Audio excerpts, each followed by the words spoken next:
Let's do it. Man, we talking prime time and we ain't talking Deion Sanders, man. You ready to get into this thing, man? I like Who, it. who, you- who your favorite player in his prime, man? Who is it for I'm you, man? actually gonna have you I'm gonna have you start this one. Okay, okay.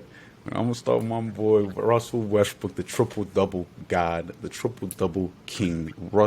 My fault. Oscar, move aside. I'm so sorry. Ooh, All due respect, Oscar. You know what I'm saying? gotta But respect the greats.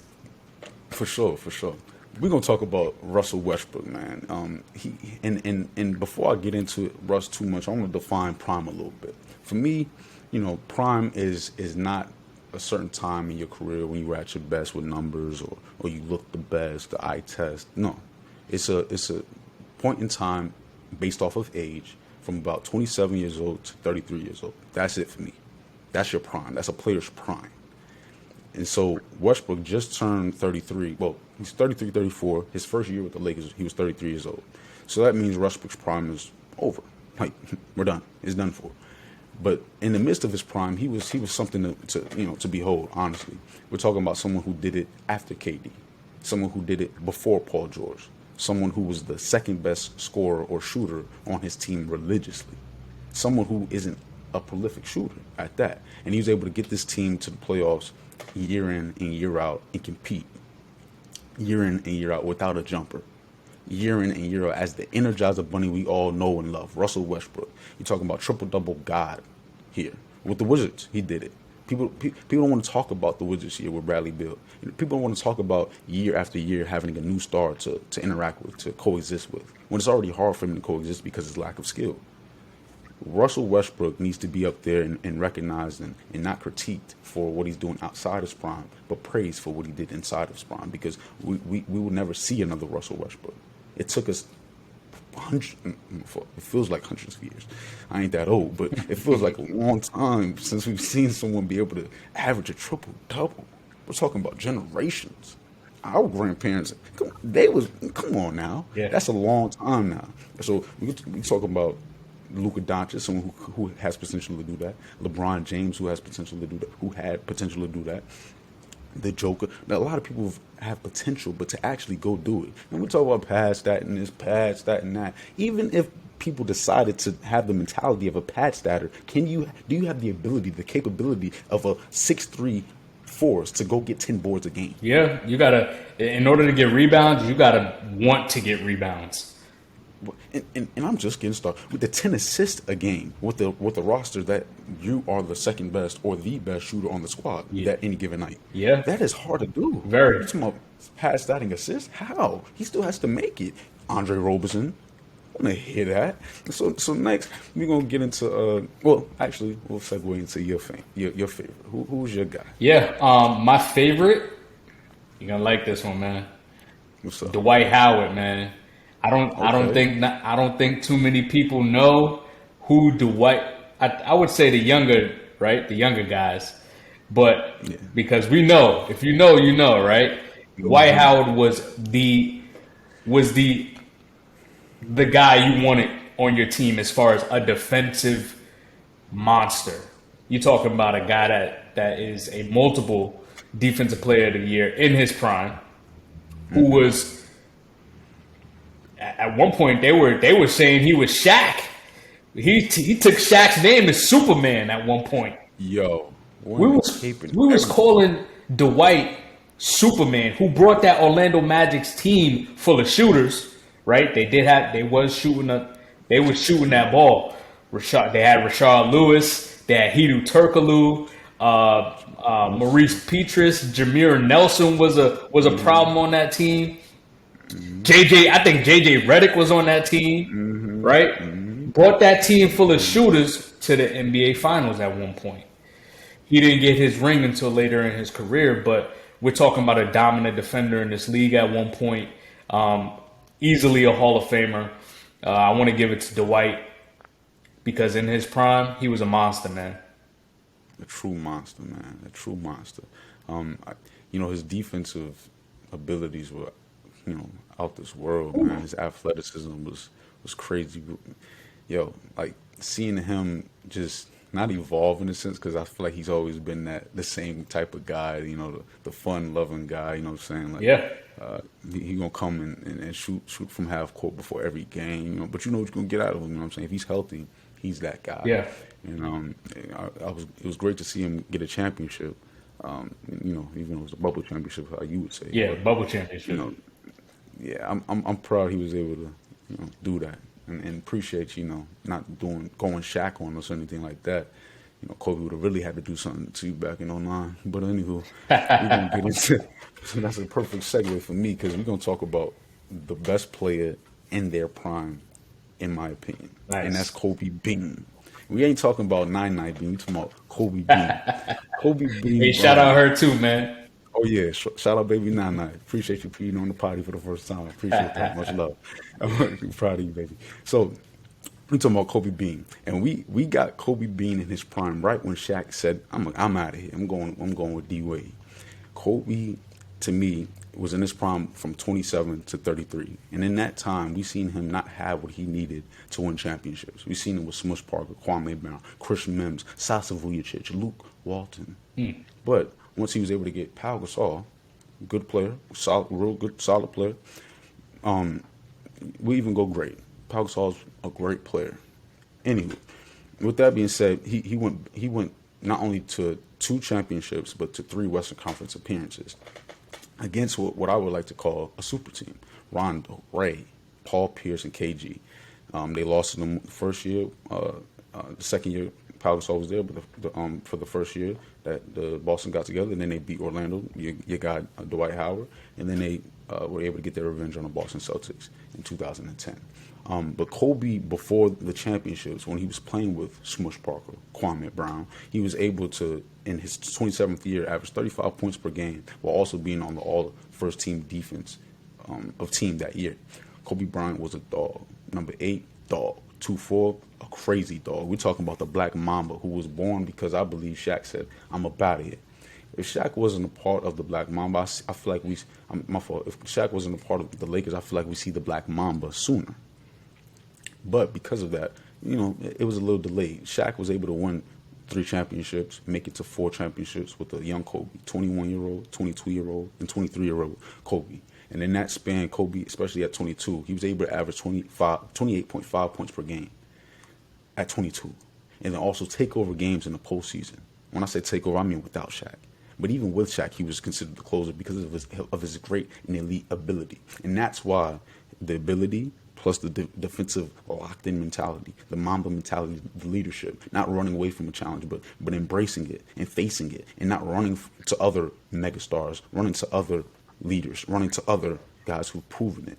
Kobe was able to do that in the time frame where he was doing it with guys who looked like Mike, not guys who were wishing they can be like Mike, like Clyde or Dominique or Gary Payton or Penny. We're talking, or Matt centers in the league that wish they could do the things Jordan did. Kobe faced guys like that. The Ray Allens, the Vince Carters, the LeBron Jameses of the world. We're talking about Tim Duncan, another guy who's a leader in his own right. Jordan, Yep. a lot of times, was facing guys who didn't have that just yet. Who Jordan had year in and year out an advantage. We didn't see that with Kobe post Shaq. Jordan never had the adversity. The bad boy Pistons is the most. But when we talk about prime, we're talking about prime time real estate. We're talking about prime time player. We have to bring up the guy that we potentially talk about as GOAT more so than any other player, and that's Michael Jordan. So with that being said, for me, it's Kobe Bean Bryant. Salute. What's up? Definitely salute to Kobe. R.I.P. Kobe, gone way too soon. And I'm glad you brought up Mike because Mike is my personal favorite as far as the best of their prime. And you hit it right on the money. Your prime age is typically between 27 and 33.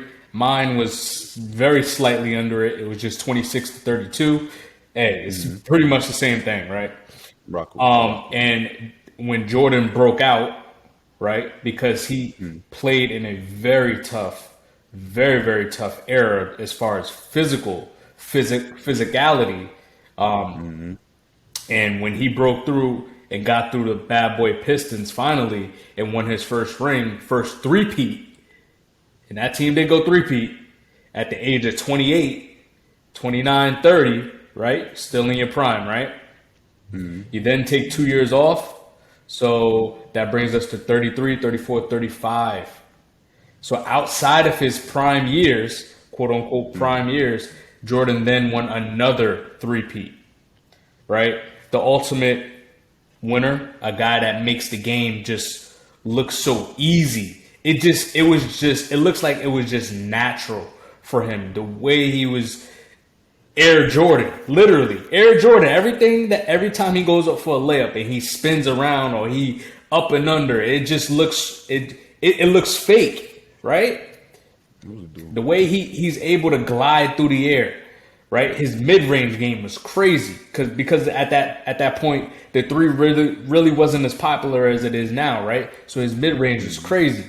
His willingness to love, but also not only did he love you, he wanted to dominate you. No matter who you were, you could be his best friend. He just had that killer mentality. If you on the other team, hey, just like football, between these lines, we ain't friends. But after this, hey, let's go have a drink, let's go hang out, right? And you know, that's why he is the GOAT. 6-0 in the NBA Finals, multiple scoring titles, multiple a Defensive Player of the Year, MVP. The brand, Air Jordan, man. That's the guy for me to have to maximize his what am I trying to say? To maximize his greatness during his prime. I'm glad you said that because there was a teammate who helped maximize his greatness during his prime. Oh, for sure. Before his prime. After his prime. We're talking about one of the greatest players of all time as well. Top 50 player ever. Scottie Pippen. Someone who's versatile. You know me, I'm going to bring up that V word, versatility. And for me, Scottie Pippen is one of the most versatile players in the NBA at that time, this time, or any time. Scottie Pippen was before his time as well. He wasn't like Mike, but he was like a lot of other guys. He wasn't Clyde Drexler in my eyes. He wasn't Gary Payton in my eyes. Penny Hardaway, Grant Hill. He wasn't that to me either. But the way you construct a team, in my eyes, to get to championship faster is two elite wings, two guys who can bang with the big boys, go punish somebody, create a mismatch there, and also do elite things with the guards and guarding guards and doing guard things on the perimeter.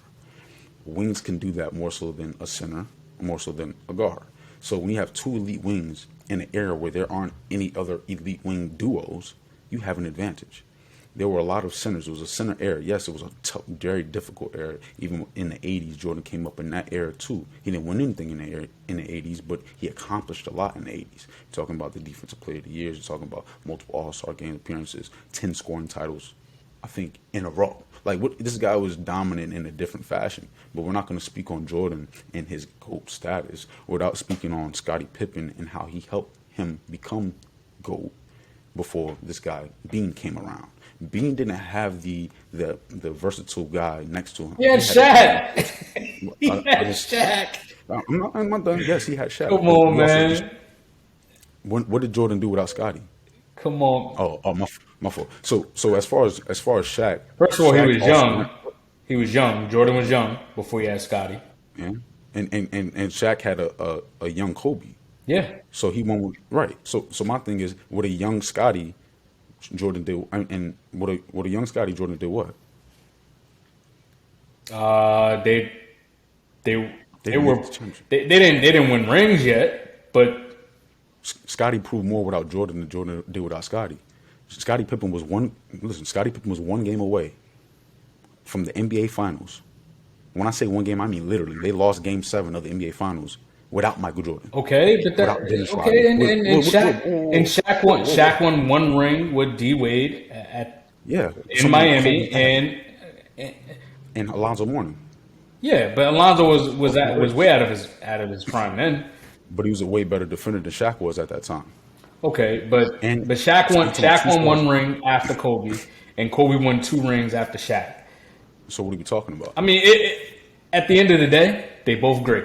And he went to three. Yes, he also went to, with Penny, and what he accomplished with a young Penny. Because we got to understand, Michael Jordan did nothing. He didn't win one championship. We get on LeBron all the time for not winning a championship without D Wade or without another dynamic wing duo, but he did that with AD. You want to say 2020 bubble? I want 2020 bubble. I want to say championship. Regardless of your Bubble situation, it's a championship. championship. Bubble championship. Still, and let's not count the bubble championship. Then that means Jordan and LeBron didn't win anything without an elite wing beside them. An elite wing is the most, again, versatile position on the court. He can kill you from the perimeter. He can be a closer. Take us home. We can't say, Shaq, here, take us home when we're down by 3. We can't say, here, Pau Gasol, take us home when we're down by 3. We can't do that. But the fact that we can with Kyrie Irving, the fact that we could with D Wade, the fact that we could with Scottie Pippen. I'm not saying Scottie Pippen's Kyrie or D Wade as far as his closing ability, because actually Tony Kukoc was called on to close the game out as opposed to Scottie Pippen. But Scottie Pippen has that ability more so in his package, in his overall package on any given day, more so than a big. When you have a guard and a big together, I believe that's the second best duo you can have after the two elite wings.